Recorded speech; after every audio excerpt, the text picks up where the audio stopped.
Crickbuzz Combox to assess England's position or near invincible position at this stage of the game. We can talk all about the glorious uncertainties of this game, Michael Vaughan, but I think England are firmly in charge of this with the kind of approach you suggested that they should and would take.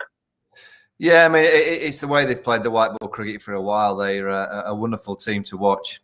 I said pre-match, I just sit back with a huge amount of confidence when I see the white ball team just stroll out there with the coloured clothes on, brilliantly captained by Eoin Morgan. And you know, 99% of the time they're going to take the right option, and they've got all the power, all the different combinations. India just haven't been at the races. They've not been at the races this evening. They haven't got anything like their combinations right. They haven't had any of the individuals step up to play the role with the bat in hand, or obviously when you're defending such like a small total, it's very difficult for the bowlers. But England have been outstanding. I don't think you can so far play any better in T20 cricket than England have played tonight. Well, if you look at the two men who stood out for England, just almost similar to what we said about Shikhar Dhawan. For Jason Roy, not that there were too many questions being asked, but he did have some competition for that spot, shall we say, with someone like an Alex Hales. Bairstow down the order could push up if he had to. So he needed the runs and he got them at the right time. Yeah, and I like the way he went about getting his runs. He didn't think about playing any differently to the way that he's been successful over the last 4 or 5 years in white ball cricket. He's an aggressor. That's his role. He's identified that role. The captain tells him his job is to really go and cause a bit of chaos in those first 6 overs. And once you get beyond the 6, carry on trying to hit the ball into the stands. And that is his role in the team. And I like the fact that that's what he's delivered under a huge amount of pressure for his place in the side. There's been, many articles written saying maybe Jason Roy's the one that may miss out for Alex Hales. He's a class act. He's a class player. You only have to look back to the World Cup in 2019. When he was out of the team, England missed that energy at the top of the order. As soon as he came back into the side, he galvanised the likes of Johnny Bairstow at the top of the order, gave Joe Root a little bit of a buzz as well. He's a wonderful player for England. He certainly is. And at the other end, you had Jos Buttler.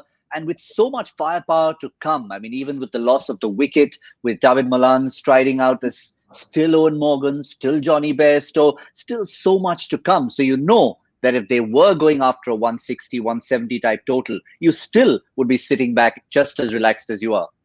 Yeah, 180, 200 from this kind of position. That's the kind of numbers that England try and get to.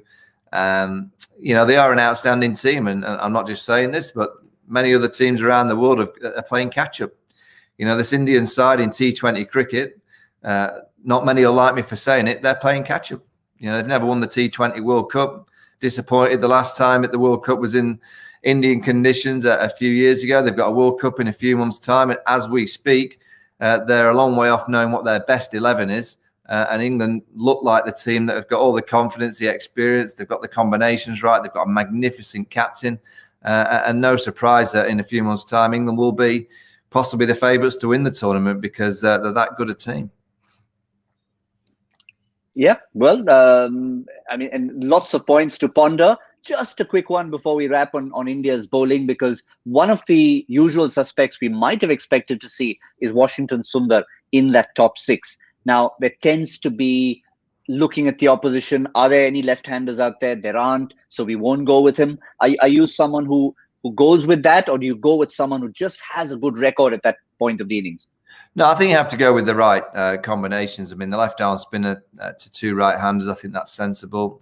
I'm sure if England had lost an early wicket, Malan coming out there, he probably would have bowled Washington Sundar. So I have no problem with the combinations that Virat's gone with the ball in hand. He's just not got enough runs to play with when you're only defending 120 odd. You're scratching your head of what to do, and it's the batting that's letting India down so far this evening.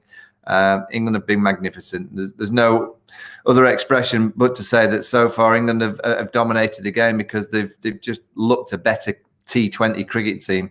They're right up there with the best in the world because they can play like this against a very, very strong Indian team in their own backyard with 60-odd thousand supporters making plenty of noise. And within those first 3 overs of the game, England managed to just quieten the crowd with those early wickets, and they haven't really been able to get back in the game from that initial poor start, India. And that's quite a sizable crowd to quieten down, Michael Vaughan. In case there are any twists in the game, well, we'll have to pull out a few words from the dictionary. If not, Michael, keep a few superlatives ready for our post-match chat as we wrap things up for the opening game. For now, this has been Crickbuzz Combox. We'll see you in what looks like a very short while.